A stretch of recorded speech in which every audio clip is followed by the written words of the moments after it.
ఇప్పుడు కొంతమంది కార్‌లో సన్ రూఫ్‌లో పైకి నిలబడి గట్టి గట్టిగా అరవడం అలాంటివి చేస్తుంటారు. ఇది లీగల్‌గా కరెక్టేనా? It's illegal. ఇప్పుడు ఎవరైనా సరే ఇప్పుడు ఈ వెహికల్స్ కొత్తగా చాలామంది కొంటున్నారు. సన్ రూఫ్ అని చెప్పి, మూన్ రూఫ్ అని చెప్పేసి అదొక ట్రెండ్ లాగా అయిపోయింది. సో అది ఉండడం ఓకే. కానీ దాని నుంచి తల బయట పెట్టడం, బాడీ బయటకు పెట్టి అరుచుకుంటూ వెళ్ళడం ఇదంతా కూడా ఇల్లీగల్.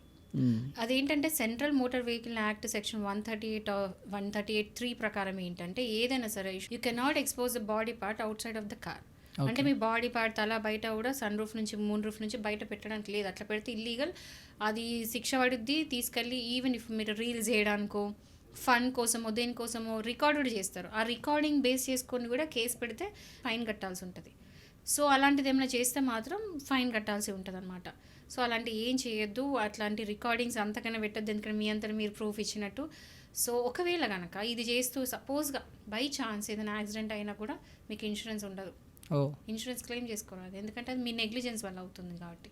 హ్మ్. So sunroof moonroof అని ఎంజాయ్ చేయండి. కానీ ఏంటంటే లిమిటెడ్గా చూసుకోండి.